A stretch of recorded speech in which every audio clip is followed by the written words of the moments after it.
Good evening, I'm Amirul Aiman. Here are the top stories for tonight.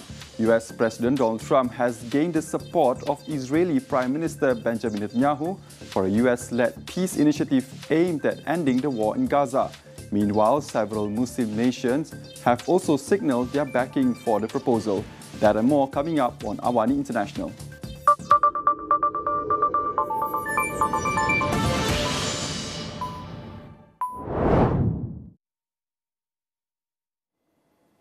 President Donald Trump has secured the backing of Israeli Prime Minister Benjamin Netanyahu for a US-sponsored peace plan to end the war in Gaza. The document outlines a 20-point plan, including a ceasefire and a new international body to govern Gaza, which would include UK's former Prime Minister Tony Blair.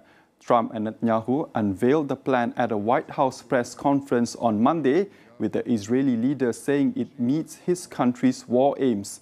Some of the key proposals include an immediate ceasefire, the release of hostages, and the creation of a temporary board of peace to oversee Gaza. Hamas has not yet formally received the plan, but according to mediators, they will review it in good faith. Netanyahu insisted that Israel will retain full US support to take action if Hamas refuses. However, it remains unclear whether the two fully resolve key differences, which include the possibility of a future Palestinian state, which Netanyahu strongly opposes, and any role for the Palestinian Authority in post-war governance. Wafa news agency reported the Palestinian Authority welcomed Trump's effort and reiterated its commitment to work with the US to reach a comprehensive deal. Families of hostages and the war-weary Israeli public are pressuring Netanyahu, even as far-right ministers warn against making concessions.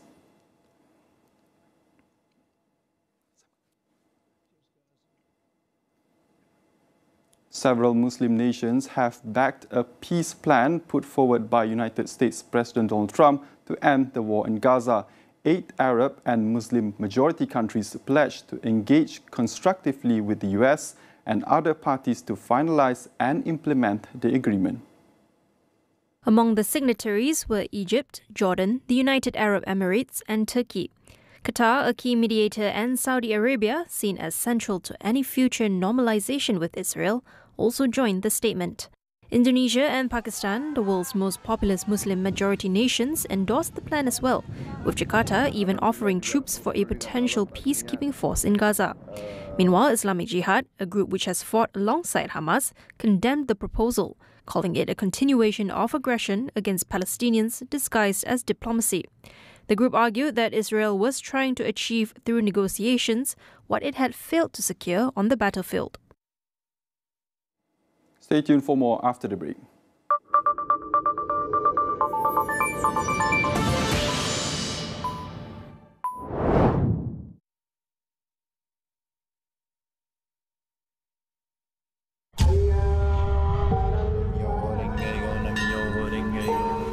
Daulat Tuanku.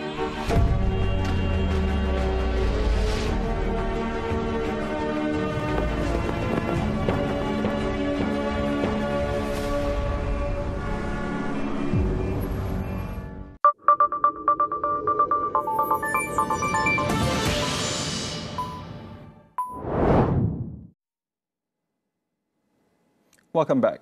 The United States has moved to close a loophole in its export controls, targeting subsidiaries of Chinese and other companies already restricted from US exports to prevent them from evading limits on critical technologies.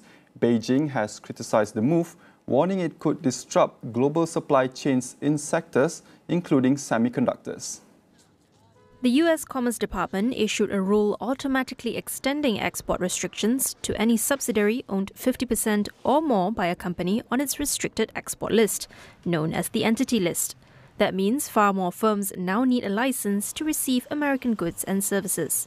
China's Commerce Ministry criticized the decision as egregious, warning it would disrupt international trade and destabilize global supply chains. Analysts said the move will likely impact Chinese tech firms like Huawei, Hikvision and DJI, along with factories producing aircraft and medical devices. Washington defends the measure as necessary for national security, calling it a way to stop companies from creating shell entities to evade restrictions. US President Donald Trump has ordered new tariffs on wooden products and furniture, potentially adding costs to home buildings and furnishing. In his latest proclamation, the US will impose a 10% tariff on imported timber and lumber and a 25% tariff on kitchen cabinets, vanities, and upholstered wooden furniture. The new rates take effect on October 14th. Starting January 1st, the duties will rise to 30% for upholstered wooden products and 50% for kitchen cabinets and vanities from countries that fail to reach an agreement with Washington. Trump said the measures were necessary to protect America's local industries and national security. He argued that imports have threatened to shut down wood mills and disrupt supply chains. Countries likely to be hardest hit include Canada, Mexico, and Vietnam. Canada is the biggest supplier of softwood lumber to the US. However, some nations will see relief through tariff-reducing trade deals. Wood products from Britain will be capped at 10% and from the European Union and Japan at 15%, in line with base rates set in their framework agreements. US President Donald Trump has revived his threat to impose a 100% tariff on films made outside of the United States.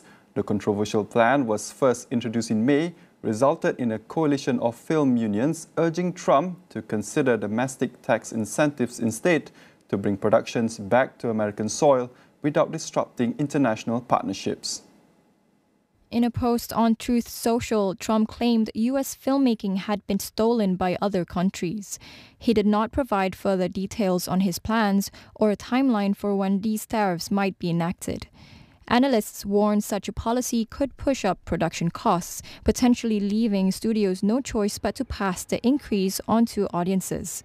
Industry groups also note that modern film production depends on international hubs, including Canada, the UK, Australia, and parts of Asia. Hollywood is a major sector of the U.S. economy, generating more than 2.3 million jobs and $279 billion in sales in 2022, according to data from the Motion Picture Association. But in the wake of the Hollywood strikes and the COVID pandemic, the industry has been struggling to regain momentum. The United States have placed Brazil and South Africa on its human trafficking watch list. Officials say both countries failed to show sufficient progress in tackling forced labor, sex trafficking, and modern slavery.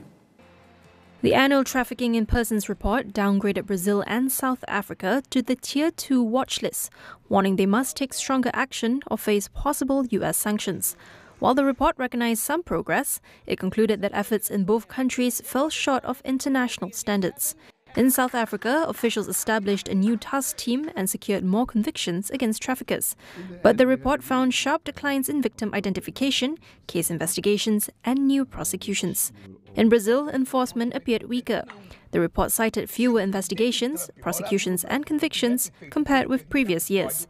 Diplomatic tensions also loomed over the downgrades. US President Donald Trump had accused South Africa of persecuting white minorities, imposed tariffs, and launched a special refugee program for them. Brazil faced its own penalties with tariffs, visa restrictions, and financial sanctions following the trial and conviction of former President Jair Bolsonaro, who was once a close Trump ally. US Vice President J.D. Vance says the federal government is headed for a shutdown in less than 36 hours.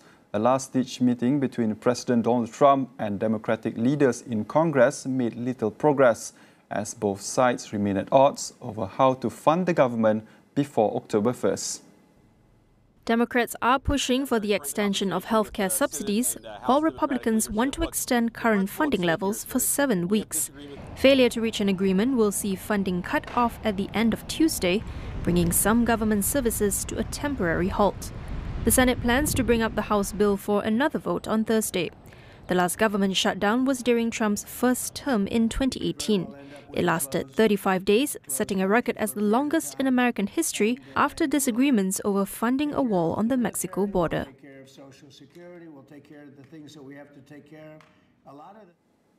YouTube has agreed to pay Donald Trump $22 million to settle his 2021 lawsuit against the company.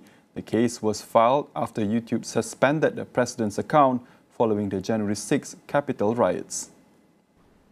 The settlement also includes $2.5 million for other plaintiffs, including the American Conservative Union and writer Naomi Wolf.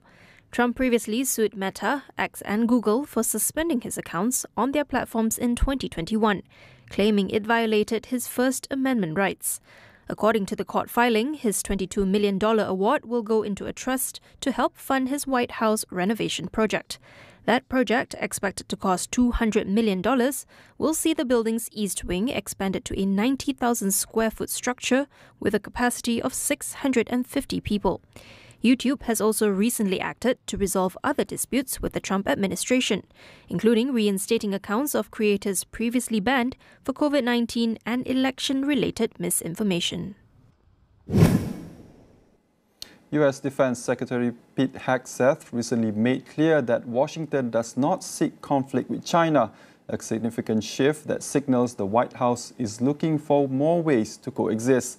Amid trade tensions and geopolitical rivalry, Dr. Benjamin Barton of the University of Nottingham, Malaysia, dissects the latest developments in U.S.-China relations and where they may be heading. The first administration, it was a lot more I would say aggressive, pushing China on different fronts, including the trade war back then. And also, I think the US was a lot more active in the region under Trump. This time around, there seems to be somewhat odd differences in the sense that, of course, Trump is not going to show himself to be weak on China because part of his base, the MAGA base, wants him to be tough on China. Congress is tough on China. But between the way that the US backed down in the tariff escalation and between some of Trump's rhetoric on, let's say, the commemoration of World War II recently in Beijing on that particular conference there, Trump was full of praise for China. I think that, and also that I think the general disinterest as to what's happening in the Indo-Pacific, which in the first administration was really a big part of Trump's foreign policy agenda, now doesn't really seem to have as much kind of motion and traction to it, that indeed we should be reading between the lines that the stance on China has, I think, softened to a certain extent. I think Trump is looking for other things from China this time around and more towards the legitimization of his own rule in the US. So that's how I think we should interpret the developments. Looking ahead, Benjamin expects ties to improve, though some areas will remain key flashpoints. Across certain sectors, notably if you look at tech, the US and China are rivals and they see each other like that, and that's not going to discontinue. If you look at the sanctions, which started under the first Trump administration, they carried over during Biden's term as president, and then Trump has, of course, continued and enhanced the scope of sanctions as well. So, of course, there's the ongoing rivalry. It's there. But as a general rule, I think Trump is going to go easy on China, and he's going to allow China a free pass. I mean, again, drawing comparisons between the two terms. In the first time, there was so much going on Hong Kong, on the treatment of the Uyghur Muslim minority in Xinjiang province. It wasn't just about imposing sanctions on Huawei or ZTE. It was all-encompassing. It was really a sense of containment on China. I don't see that now. That's AWANI International for tonight. Stay with us as we track the rivalries, strategies and power shifts shaping the new global order. For more updates, visit international.astroawani.com and follow us on social media. I'm Amirul Aiman. Thank you for watching and good night.